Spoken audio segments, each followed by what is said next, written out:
executive director of the International Game Developers Association, Hmm. the IGDA. Its main mission is to support and empower game developers around the world in achieving fulfilling and sustainable careers. So, as the executive director, I basically manage all day to day operations as well as our partnerships and future planning with help from the board of directors. I also run my own indie studio called Stumbling Cat. At Stumbling Cat, we're making a game called Potions: A Curious Tale, which is an adventure crafting game where you play as a young witch named Luna who's recently discovered her ability to brew magical potions. So Hmm. she can then use these potions as spells to battle monsters, solve puzzles, and overcome obstacles on her quest to become a potions master. For Potions: A Curious Tale, I do all of the game design and programming, as well as marketing and management. And then I contract out for art and audio, and I work with another writer, and we work together on creating the dialogue. So what drew you into this field, or how did you enter this particular field? So I have loved video games for my entire life, at least since I was 4 years old. Hmm. And I truthfully didn't know that game development was a career path I could take until my senior year of college.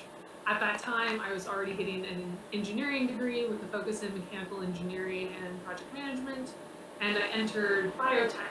Um, but I decided that game development, game industry seemed too cool to pass up, so I taught myself programming on the side, and then I started doing first contract work for indie studios, eventually started my own studio, and then had a whole wealth of different jobs within the game industry. So I've done almost everything.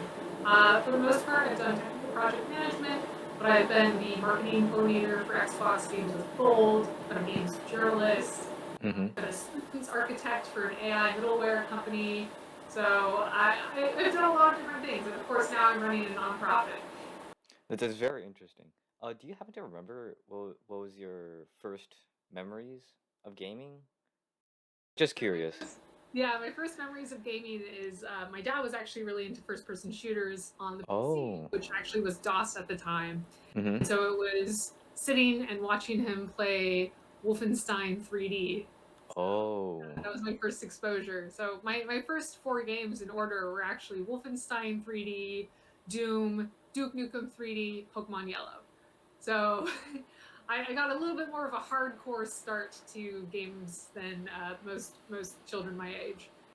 Yeah, Doom at a young age is really good. I actually just got into Doom this year.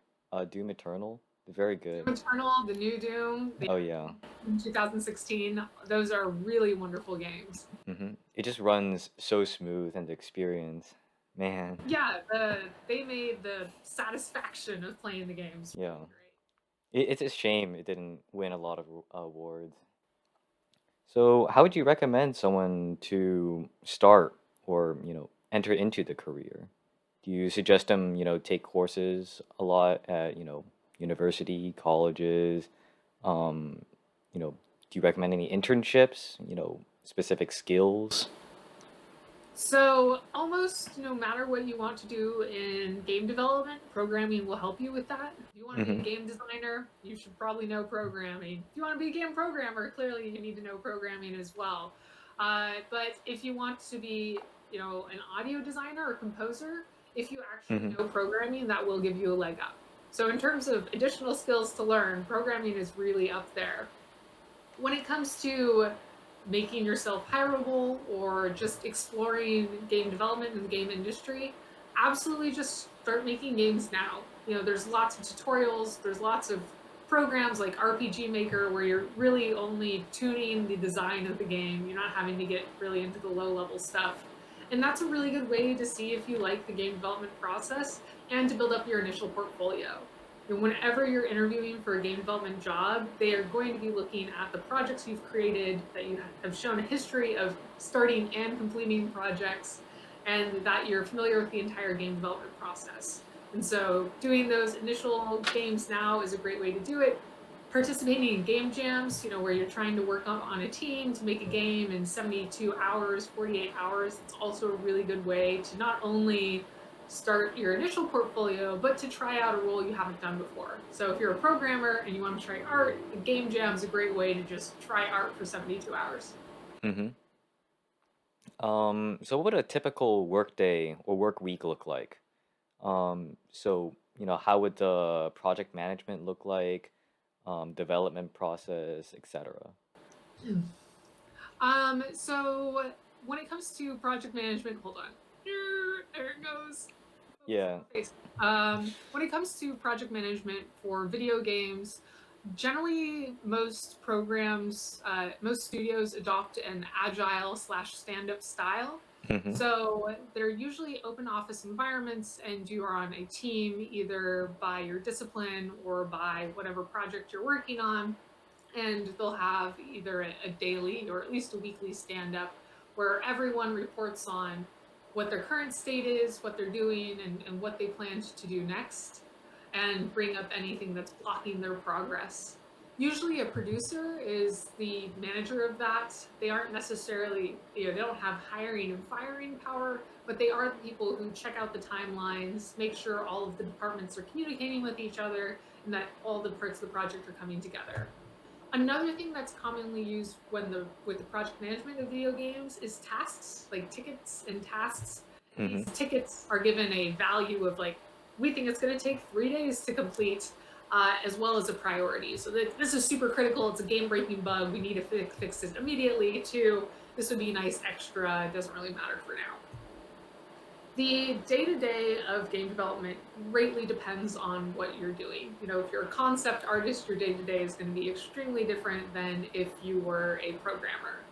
But throughout the life of a project, some parts of game development, some disciplines ramp up and down. So for example, if you're a concept artist, you're going to be having more work at the start of a project, and then near the end of the project, you probably move on to a different project that company has, or start working on DLC and additional content.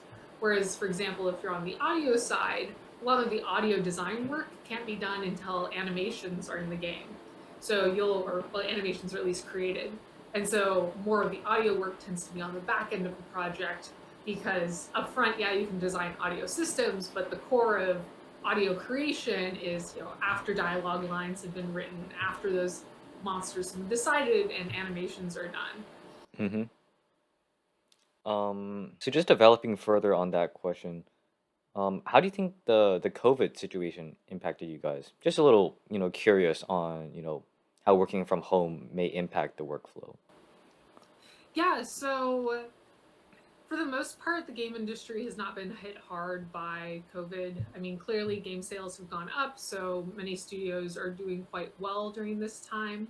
There has been difficulty for indie studios who are looking to create business development, and find partners to help fund their games, because that's usually done in person and we're not having our in person events. Mm-hmm. When it comes to communication, I think that luckily game developers are very familiar with communication technologies like this, but it can be difficult to have the same creative workflow and process across the team when you're doing everything virtually. One of the reasons that game developers tend to have open office environments is so everyone can sort of passively watch what's going on in the game and see how it's progressing, easily walk over to each other's desks and go, oh, hey, I see you're working on that. Mm-hmm. I have an idea about it. And that's just, of course, not really possible when it comes to virtual communication. So you're losing a lot of those small, sort of like water cooler esque conversations, and everything instead becomes much more rigid. You're either sending direct messages to people or you're having meetings specifically about a subject. So I think the number of meetings have gone up, and perhaps the amount of information that's still passed in between teammates has still gone down. I see. So I know you touched on this a little bit, but can you elaborate a little more on how, promotion or seniority may work in this career? So like how the management works. Yeah, so usually each department is headed by a director. So you'd have an art director, an audio director, uh, the head of the engineering department, which could be, an engineering director, or, VP of engineering, whatever title they want it to be. And usually promotion is done through a normal structure within those departments. So, the executive producer will be talking to senior producers to see if, one of the junior producers or associate producers should become a normal producer, or they have a direct contact with that person. Similar to the art side of things, if you are a junior level character artist and you get more and more significant character work, you're starting to work on hero characters, then probably the lead that you have or the director of the art department will look at providing you a promotion. When it comes to the timelines for promotions, it can depend on which company you're at because companies have different ideas of what counts as like senior or normal producer, normal level. Mm-hmm. Generally, you'll spend 1 to 3 years as an associate, then another 2 to 4 years as the next level, the mid level, and then for 6 years up, that's where you're getting into that senior range. From there, if you want to be a senior or lead is a question. Senior tends to be someone who is more specialized in that discipline, whereas a lead tends to take on more managerial work in addition to their discipline work. And then from there, the next level up is pretty much director. So if you go the lead route, you're probably more likely to go the director route, unless your company is really focused on like pure artistic vision, and then either path can lead to that director role. I see, I see. So, what would you say is your favorite part of the job? My favorite part of game development is that I am a jack of all trades or a Jill of all trades, and I can do all different things that interest me in games. Meaning, games bring together, history and writing and logic and art. So, if there's a wide range of subjects that you're interested in, being in games allows you to touch on all of those, and it's something that I find extremely compelling. And on the flip side of that, what would be your least favorite part of the job? Yeah, probably one of the downsides of game development is because it's an industry that so many people are interested in, it can be very competitive for those roles, and particularly getting your foot in the door initially. So there can be a lot of stress, there can be a lot of imposter syndrome, and the pay tends to be lower than if you're in a normal tech industry. So if you're a programmer in video games, it's most likely that you're going to be paid less than if you were a programmer at Google or Amazon. Mm-hmm. And do you have any extra or, final comments in general? About anything. It doesn't just have to be about the game industry. Just that you think is important that people should know. Yeah, I mean, really, you should just pursue your passions. Like, if you're interested in some aspect of game development, like, go for it. Just try it out. If there's a game you really like, if you're really into Skyrim or something, like, go ahead and see what it's like to build a Skyrim mod. It's in those moments where you're playing with something new, kind of like games, that you can learn most easily, and it'll help you figure out your life direction. And if you couldn't tell, like I had no clue what I wanted to be when I grew up until at least my senior year of college. So don't expect to figure it all out by your senior year of high school, certainly.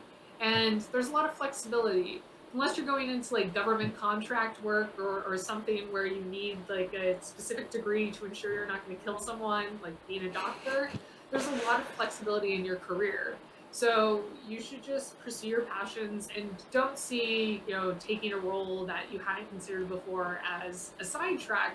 That's something that can be better for your career in the long run because if you can show an understanding across a wide range of disciplines, it actually makes you a more valuable teammate. Um, yeah, that's all I have. Thank you so much for taking time out of your day to meet with me.